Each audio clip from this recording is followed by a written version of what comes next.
So Clare 122, Waterford 21 points at Semple Stadium in Thurles. Clare have run out 4-point winners in this game, of course, in the Munster Senior Hurling quarter final. In the end, it's a win in the end for Clare. It's a much important win. It's a huge win, in fact, for Clare. Like, you can't underestimate how big of a win this is for them. Obviously, getting one over on the team that, of course, knocked them out of the championship last year. And obviously, Waterford came into this game with a number of injuries, the likes of Jamie Barron, Conor Prunty, Tadhg de Burke. And there was, a couple of question marks, obviously, over Clare, coming in on the back of a league campaign where they certainly improved and got better as the season went on. But certainly, obviously, early on in the league, they had that defeat to Antrim. And you were kind of worried where Clare hurling was at. But yeah, look, listen, I'm going to be honest. This game probably didn't have the type of quality you'd like to see in Munster. I think we did see probably, outside of Kerry and hurling, probably the two least best sides or two worst sides probably in the Munster Championship, to be perfectly honest, at the moment. I think Clare brought the intensity without doubt in the first half. They really, really did. But I think they dropped a lot of chances short, a lot of wides, the same kind of intensity that you normally associate with these kind of games in Munster probably just wasn't there in particular in this game. But yeah, look, listen, my name is Aaron anyway, and this is the match reaction here on GAA Fan TV after Clare have ran out 4-point winners over Waterford at Semple Stadium. I suppose running through kind of some of the big talking points really in this game. Like, I suppose first of all, from a Clare point of view, I mean, John Conlon was absolutely superb in this game at centre back. He really, really was. Waterford, for me, they were, lofting a lot of long balls from the likes of Caleb Lyons and Kevin Moore and into Desi Hutchinson and Stephen Bennett in particular in the first half, and it just wasn't working from a Waterford point of view. They certainly got a lot more joy from it in the second half when they kind of switched up their play. They started playing more short hand passes. They were playing more intricate play then, and some of their bench really made a difference. But in the first half in particular, it was just too one-dimensional from Waterford, in my opinion. They didn't really have any flow to their game. They didn't really seem up to it in the same kind of ways that they would last year. And you could definitely sense that with a lot of the players that were missing, Conor Prunty, Tadhg de Burke, players like that I mentioned. I mean, not only do they bring quality all around the pitch, especially in the defence for Waterford, what they also bring is leadership. And we didn't get enough of that from Waterford today until the second half when, the four of their substitutes who they brought off the bench all scored, which really showed the impact that the bench actually made on the day.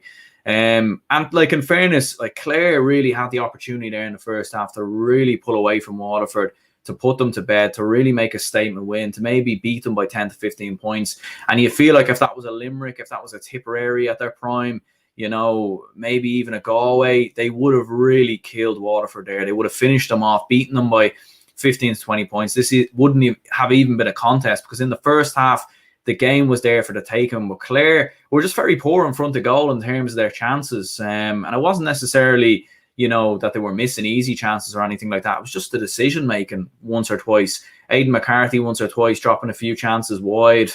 Tony Kelly, I suppose, we've seen that he's human. He actually missed a couple of opportunities at different points, missed a couple of late frees as well. And look, listen, it's, everyone's human at the end of the day. So it is what it is. And Tony Kelly still brought, 112 on the day, and if he had scored those extra chances, probably could have ended up with another crazy scoreline of 120 or something like that. So, when like Clare were just, they were forcing turnovers, they were causing problems with Waterford. Anytime Waterford had the ball, in particular in their half-back line, Clare were just really, really dogging and winning the ball back. And, when long balls were being floated into Hutchinson or Stephen Bennett, for example, Jeremy Ryan, and in particular John Conlon, just scooping up all the loose balls, keeping it simple as well, and providing Clare getting back on the attack. And that was obviously crucial from a Clare point of view to keep that flow in the game.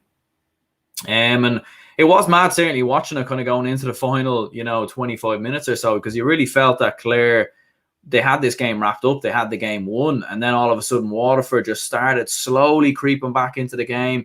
Like some of Waterford's bench, for example, like Neil Montgomery, Mike Carney as well, Patrick Curran, all players coming off the bench making an impact. Kieran Bennett in the first half as well. Like, they all just made an impact, and they all chipped away brilliantly for this Waterford team. And that was what necessarily actually got them back into the game. And, looking through some of the scores on the day, I suppose, from a Clare point of view, first of all, Aidan McCarthy with 3 points. Ryan Taylor with 2 points, fantastic at different times in the game. There was one stage where he hit a point over his shoulder, I think, late in the first half. Thought that was absolutely brilliant. David Reedy as well, hitting 2 points. Brilliant in the first half. He definitely faded, in the second half as the game went on, and obviously he got substituted late on, so that could have been the reason why. And Tony Kelly with 112, and certainly at the start of the game, I think he hit the first 3 points of the game. He was outstanding. Obviously his penalty as well. No complaints about the penalty there. Aidan McCarthy obviously pulled down, so there's no two ways about it there. And Tony Kelly, brilliant penalty, showing how you should slot a penalty, how you should score a penalty. That's exactly how you should do it. Finished with 112 on the day. Obviously, a lot of them were from place balls.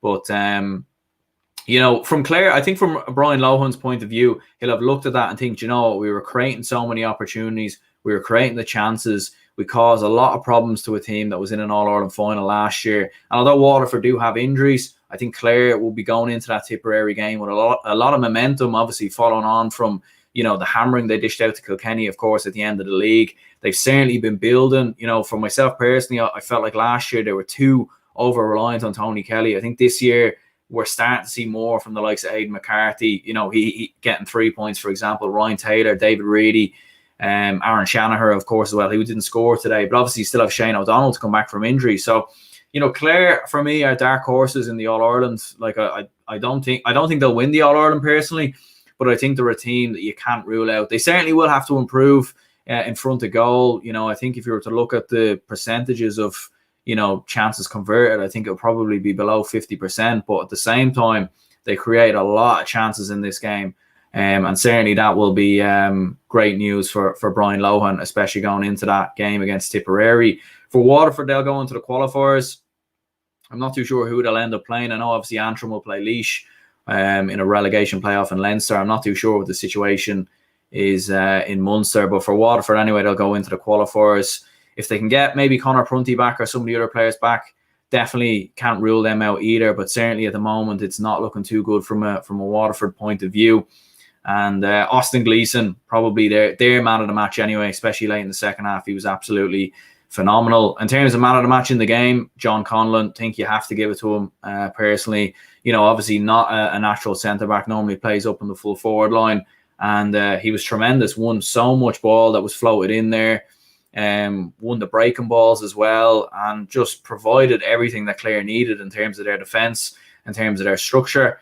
And he was fantastic, and his passes as well at different stages, whether it was long or short, was brilliant. And I thought he was exceptional and definitely well worthy of man of the match. But look, listen, we're going to go ahead and wrap this up here anyway. Do leave a like and subscribe if you haven't already. Do stay tuned for more match reactions, videos, interviews, podcasts coming soon. My name is Aaron, and I'll see you later.